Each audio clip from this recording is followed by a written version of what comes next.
사랑하는 성도 여러분,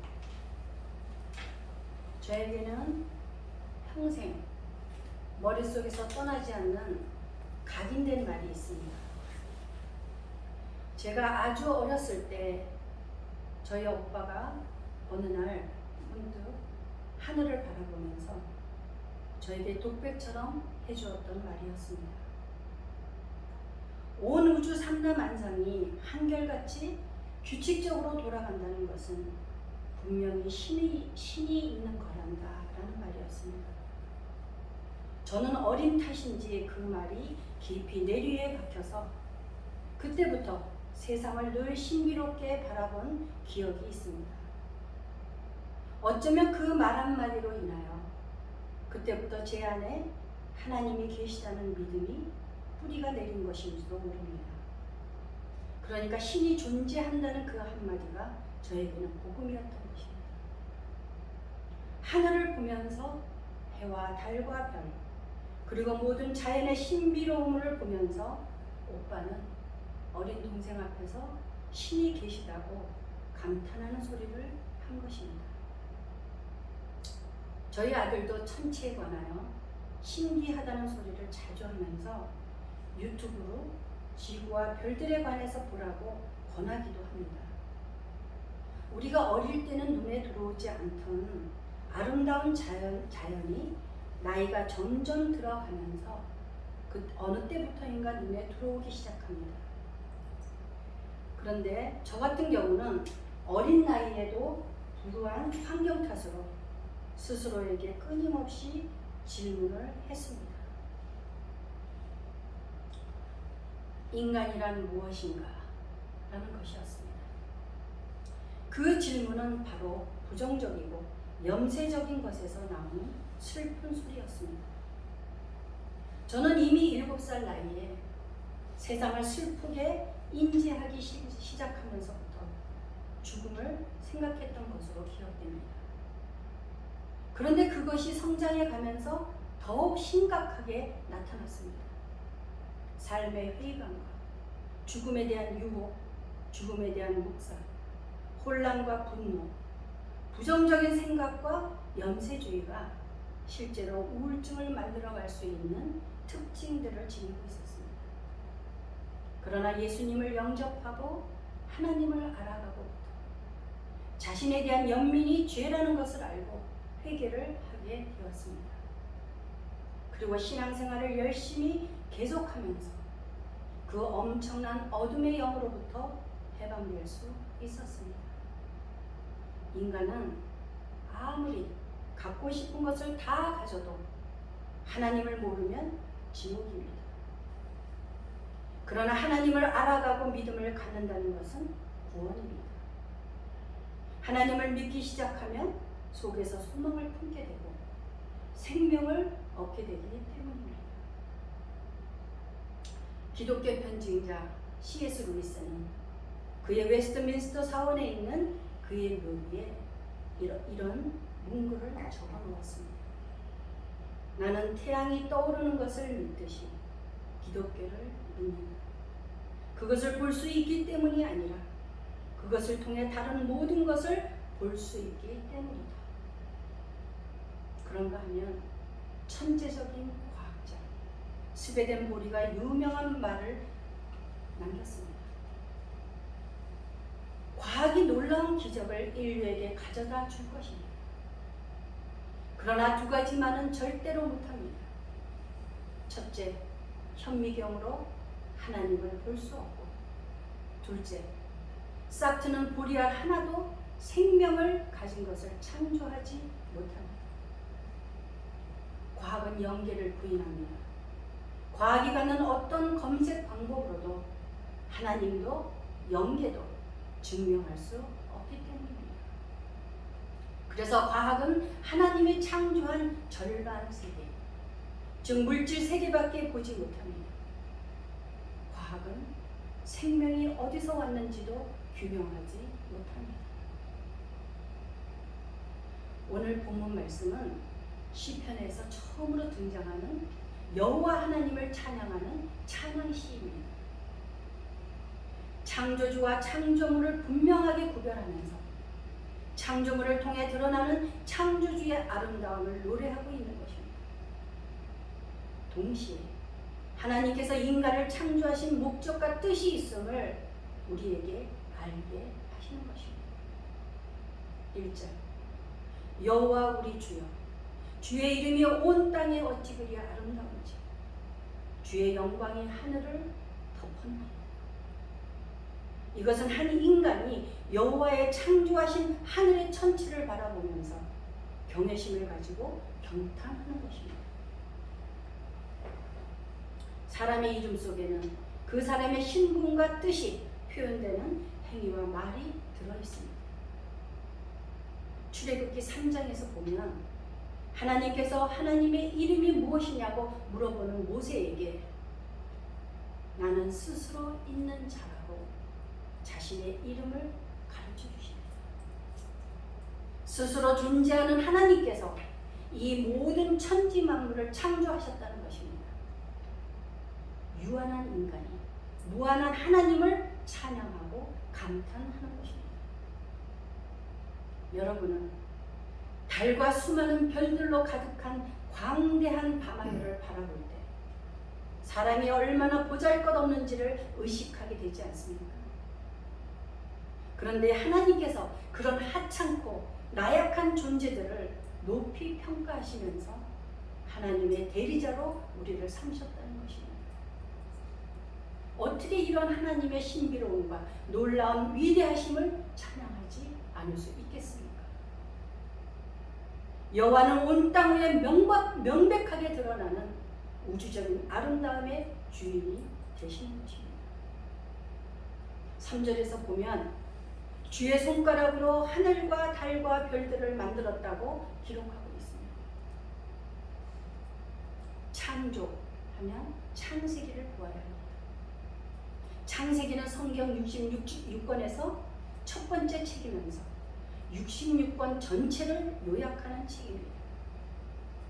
서론에 해당하므로 창세기를 제대로 공부하면 성경 전체의 윤곽과 아웃라인을 파악할 수 있습니다. 창세기 1장 1절에서 태초에 하나님이 천지를 창조하시니라. 여기서 창조란 참으로 중요한 단어로서 히브리어로 바라입니다. 이 단어는 아주 독특한 단어로서 하나님께만 쓰는 단어입니다. 하나님께서는 아무것도 없는 무에서 유를 말씀으로 창조하신 것입니다. 하나님께서는 6단계를 거쳐서 6일 동안의 창조를 완성하셨습니다. 사람에게 필요한 모든 것을 먼저 창조하시니 맨 마지막으로 사람을 창조하셨습니다. 그리고 하나님께서는 사람을 남자와 여자로 지으시고 복을 누리고 행복하게 살기를 원하셨다는 것입니다. 그런데 왜 불행해지고 왜 병이 들고 하나님이 주신 복을 왜 누리지 못하고 사느냐 하는 것입니다. 여러분은 왜 그런 것 같다고 생각하십니까? 얼마 전 저는 의학계에 속한 힐링 코드라는 책을 읽었습니다. 그 책은 자연의학 박사이며 심리학 박사학위를 가지고 있는 목사님과 다른 의사 한 사람 두 분이 지은 책입니다. 그 책에서 인간의 모든 기억은 사진처럼 저장된다고 합니다.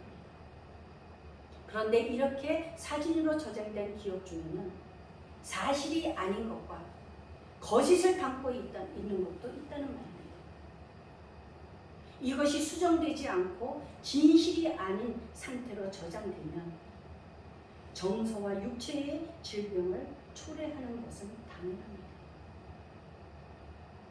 그러니까 하나님이 창조하실 때부터 사람의 세포 속에 입력시켜 놓은 코드가 있다는 것입니다. 그것은 사람이 행복하게 건강하게 밝게 살아갈 수 있도록 하나님이 입력시켜 놓은 코드라는 것입니다. 그런데 그것이 깨지면 불행해진다는 것입니다. 하나님이 입력시켜 놓으신 DNA가 망가진 것입니다. 왜 망가졌겠습니까?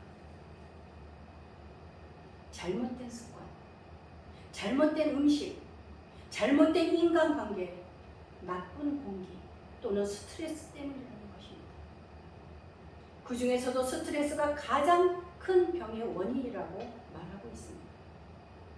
이러한 이유로 하나님이 창조하실 때 입력해 놓은 행복 코드가 깨져버린 것입니다. 그렇다면 어떻게 하면 회복이 될 수 있을까요? 답은 간단합니다. 창조하실 때 그 코드로 돌아가면 되는 것입니다. 돌아가는 것을 신앙적인 말로 회개라고 합니다. 성경에서는 하나님과 나와의 관계에서 빗나간 삶이 죄가 되는 것이라고 말합니다. 그래서 회개라는 것은 빗나간 자리에서 제자리로 돌이킨다는 것입니다. 그러므로 성경은 죄 짓는 것을 나무라기보다는 지은 죄를 왜 회개하지 않느냐고 우리에게 회개를 촉구한다는 것입니다. 영적으로 마지막까지 남는 죄, 용서받을 수 없는 죄, 이것은 바로 회개하지 않는 죄라는 것입니다. 그렇다면 우리는 어떻게 해야 하겠습니까? 그 해답은 죄를 회개하고 하나님과 화목해지는 것입니다. 사랑하는 여러분, 이 찬양시를 지은 시편 기자는 하나님이 생각하시고 권고하시는 대상으로서 인간에 대하여 질문하고 있는 것입니다. 인간이 무엇이간데 하면서 인간의 모습을 생각하는 것입니다. 그렇다면 하나님이 창조하신 우리는 어떤 사람인가요? 바로 4절입니다. 사람이 무엇이기에 주께서 그를 생각하시며 인자가 무엇이기에 주께서 그를 돌보시나이까? 그 질문의 대답이 바로 창세기 1장 27절에 있는 것입니다. 하나님의 자기 형상, 곧 하나님의 형상대로 사람을 창조하시되 남자와 여자를 창조하셨습니다. 우린 여기에서 인간이 하나님의 형상을 따라 창조되었다는 이 말의 의미를 3가지로 생각해 볼 수 있다는 것입니다. 첫째로, 인간은 왕처럼 존귀한 존재라는 것입니다. 창세기에서 왕에게만 사용하던 하나님의 형상이란 칭호를 인류 전체를 뜻하는 최초의 사람, 아담에게 적용시키고 있다는 것입니다. 아담이 하나님의 형상을 따라 지음받았다는 사실은 모든 인간은 평등하며 모두가 왕처럼 존귀한 존재로 창조되었다는 것입니다. 둘째로, 인간은 하나님의 상대자로서 하나님과 사귐을 가질 수 있는 유일한 존재라는 것입니다. 인간만이 하나님과 직접적으로 관계할 수 있는 피조물이며 하나님과 교제할 수 있는 상대자라는 것입니다. 그러므로 하나님은 인간에게 말씀하시고 인간은 하나님께 응답하며 나아갈 수 있다는 것입니다. 셋째로, 인간은 하나님의 대리자인 것입니다. 하나님은 혼돈을 정복하시고 창조를 이루셨습니다. 인간에게는 다른 짐승들을 정복하고 문명을 창조할 능력과 소명이 주어진 것입니다. 하나님께서는 인간에게 피조물들에 대한 통치권을 위임하셨습니다. 그래서 사람은 하나님께로부터 위임받은 그 통치권을 가지고 이 땅에서 피조세계를 다스리며 관리할 권한과 책임을 동시에 갖고 있다는 것입니다. 그러니까 하나님을 대신해서 인간에게 다스림의 권한을 주신 것입니다. 하나님 우리를 왕으로 그렇게 존귀하게 만드셨습니다. 그리고 우리들에게 복을 주시며 생육하고 번성하여 땅에 충만하라, 땅을 정복하라, 바다의 물고기와 하늘의 새와 땅에 움직이는 모든 생물을 다스리라고 하신 것입니다. 바로 6절에서 그 말씀이 나오고 있습니다. 주의 손으로 만드신 것을 다스리게 하시고 만물을 그의 발 아래 두셨으니. 사랑하는 여러분, 하나님은 우리를 그저 의미 없이 만들어 놓은 것이 아닙니다. 하나님은 우리를 다른 피조물들에게 여호와의 다스림을 대신하는 대표자로 지으셨다는 것입니다. 그러므로 우리들은 하나님의 창조 목적과 원래의 뜻대로, 원리대로 다스려야 한다는 것입니다. 기상학자들의 말에 의하면 금세기 안에 지구 기온이 지금보다 5도에서 8도까지 올라갈 것이라고 말합니다. 지금 우리가 이런 상태로 산다면 히말라야를 비롯한 빙하들이 앞으로 40년 안에 모두 사라진다고 합니다. 히말라야 빙하가 사라지면 인도의 겐디스강이나 메콩강, 양자강 등 큰 강의 물이 부족하게 되고 농사를 지을 수 없게 된다고 합니다. 식량 위기를 초래하게 되는 것입니다. 이 모든 것은 이렇게 상관관계로 이어져 있다는 것입니다. 이 지구상에서 우리가 살아남으려면, 우리 후손들까지도 살아있으려면 현재의 생활 방식을 바꿔야 한다는 것입니다. 사랑하는 성도 여러분, 저는 생각 없이 아무 곳에나 쓰레기를 버리는 사람들을 참으로 혐오합니다. 차창 밖으로 담배꽁초와 휴지를 마구 던져버리는 사람들은 도대체 무슨 생각으로 그렇게 한다는 겁니까? 그리고 동물들을 마구 학대하는 인간들은 도대체 무엇이란 말입니까? 저는 산책길에서 버려진 쓰레기들을 보면서 자연을 아끼지 않는 그것이 얼마나 큰 죄라는 것을 모르는 사람들을 보면 너무나 안타깝습니다. 제가 하루는 산책을 하면서 주변에 버려진 쓰레기를 모두 주워서 가져온 적이 있습니다. 그런데 그것을 계속하게 되면 누군가의 일을 빼앗는다는 생각으로 그 일에서 손을 떼었습니다. 지금 생태계가 망가지고 지구 공동체가 하나님의 창조 질서가 파괴되어서 온갖 공해로 오염되고 미세먼지로 힘들어졌습니다. 거기서 오는 성인병과 옛날에 없던 병들이 많아졌습니다. 하나님의 창조 질서가 파괴되었기 때문입니다. 사랑하는 여러분, 누군가 지금 이 순간에도 지구는 점점 죽어가고 있다고 시를 쓰고 있습니다. 사람들은 지구가 죽어가는 것을 아랑곳하지 않고 어떤 환란이 닥칠지에 대하여 궁금해하지도 않는다는 것입니다. 우박이 쏟아지고 쓰나미가 몰려와도 자연이 살아야 우리 인간이 살 수 있다는 아주 귀중한 이치를 모른다는 것입니다. 여러분들은 근래 뉴스를 통하여 보셨을 것입니다. 인류의 생존을 위해 섭취하는 곡식과 과일의 4분의 3이 꽃벌의 수분 활동을 통해서 만들어진다고 합니다. 그런 중요한 역할을 하는 꿀벌의 수가 급속하게 줄어들고 있다는 것입니다.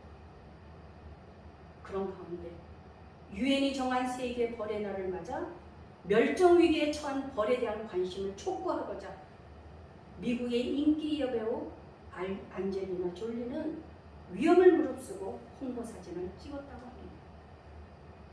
꿀벌이 사라지면 그 공백을 메울 방법이 없다고 합니다. 사람이 직접 꿀에 수술해서 면봉으로 꽃가루를 묻혀서 다시 암술에 묻혀줘야만 한다는 것입니다. 그렇게 되면 식량 가격이 엄청나게 폭등하면서 그 여파는 감당하기 어려울 것이라는 이야기입니다. 우리는 조그만 쓰레기도 줍고 나 하나만이라도 내 자리에서 자연을 잘 가꾸고자 하는 그 자세가 정말로 필요하다는 것입니다. 사랑하는 여러분, 창세기 1장 2장과 같이 이 시편은 하나님의 본래 목적이 무엇인가라는 원초적인 관점에서 하나님을 찬양하면서 말하고 있는 것입니다. 인류는 하나님의 뜻대로 다스리기보다는 인간 중심적으로 지배하려 하고 통치하기보다는 파괴하고 있다는 것입니다. 하나님 뜻에 복종하기보다는 인간의 죄성에 예속되었다는 것입니다. 그래서 피조물들은 피해자가 되어버렸습니다. 성경은 인간에게 다스리는 임무 외에도 다른 방목과 사명이 있다는 것을 기억해야 합니다. 그러므로 오늘 본문 시편 말씀은 삼일째 하나님 안에서 예수 그리스도와 관련하여 해석해야 할 것입니다. 그리스도 안에서 그리스도를 통하여 이루어지는 하나님의 다스림에 의하여 모든 만물이 최종적으로 하나님의 주권에 복종하게 될 것이라는 것입니다. 그리스도를 통하여 인간의 다스림이 하나님의 다스림과 완벽하게 조화를 이루게 될 것이라는 말입니다. 그러므로 우리들은 하나님이 만드신 이 세상을 다스리게 하신 그 목적과 뜻을 수행해야 한다는 것입니다. 결론적으로 오늘의 말씀과 함께 신약의 증언들은 하나님으로부터 시작된 창조의 은총과 피조세계를 향한 통치가 예수님 없이는 불가능하다는 것을 말해주고 있는 것입니다. 사랑하는 성도 여러분, 온 우주를 지으신 하나님께서 우리를 기억하십니다. 하나님이 기억해 주시고 돌보시는 존재가 바로 우리들입니다. 그 하나님이 생각해 주시고 기억하시며 돌봐주실 때에만 인간이 인간으로서 그 뜻대로 온전히 존재할 수 있음을 명심해야 한다는 것입니다. 다시 반복하지만 창조 세계를 향한 하나님의 뜻은 자원들이 잘 관리되어 모든 온 세상 사람들이 분배되어 누리도록 하는 데 있다는 것입니다. 그러므로 우리는 만물의 주인이 되시는 하나님을 영화롭게 하며 우리가 지닌 이 땅이나 재산의 소유자가 아니며 단지 하나님이 우리에게 맡겨주셔서 관리하라고 청지기로 세워주셨다는 것입니다. 나아가서는 우리가 장차 그리스도께서 재림하실 때 이루어질 만물의 회복을 기다리는 것입니다. 기도하시겠습니다.